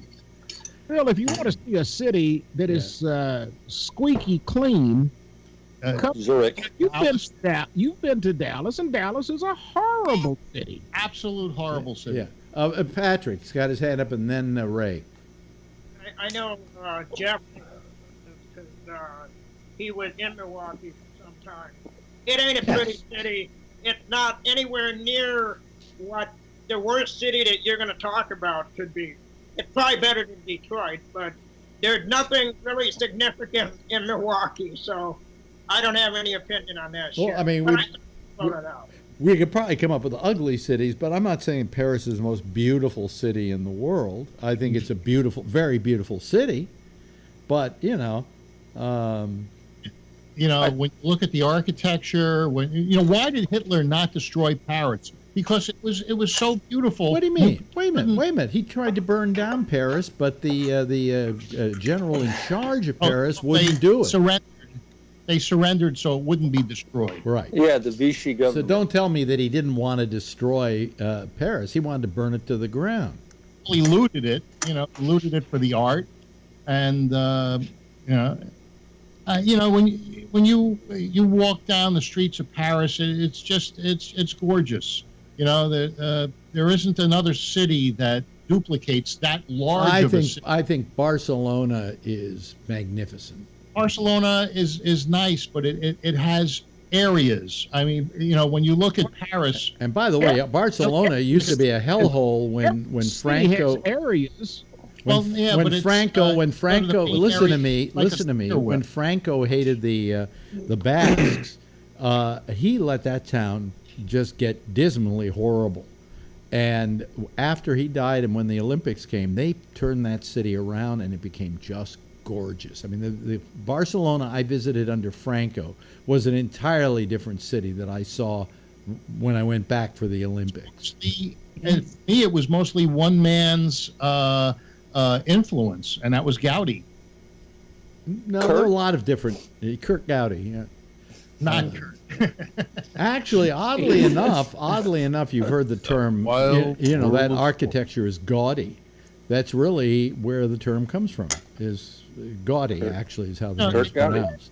Yeah. You'll get that La Familia, and that's been under construction for 500 years. Sagrada Familia. He did the front. He did the back part. Never finished the front part. Now they're finishing the front part, but as an inspiration, they used him as the inspiration for it. So, question is it going to be?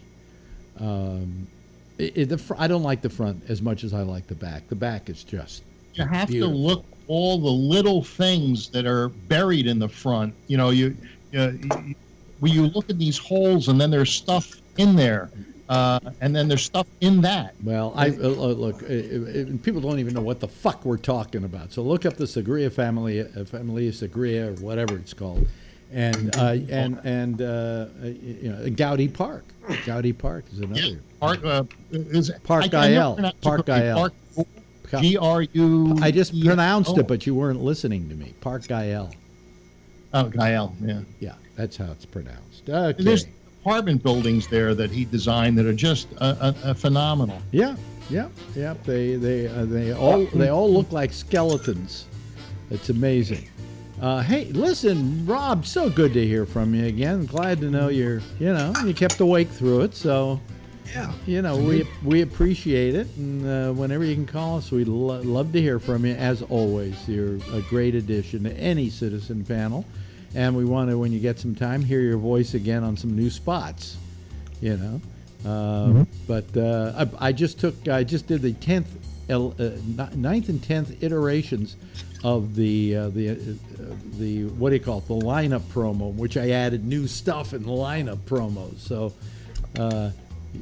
there's new shows. No, the new promos. I took your voice and put in I inserted different actualities. Yeah, the different actualities. Anyway, hey, listen, Phil, thank you.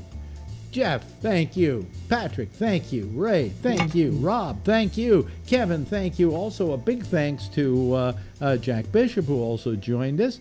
Why don't you all wave goodbye, okay? And hopefully we'll see you next week. Bye-bye. See you later. That's our Citizens panel, ladies and gentlemen. That's how they roll. Coming up next, Jack Bishop and the Intersection. He will be here until 1 o'clock in the morning, at which time it is then the Connections program coming out of Miami. Not Miami, out of Florida. Well, it's not out of Miami. And that'll be at midnight. We'll see you again next Tuesday, right after Damien with The Exchange. He's on at 9:30. At 10, we'll be right back here, same time, same station in life. In the meantime, as always, if you see her, Tell her I love her, okay? Bye.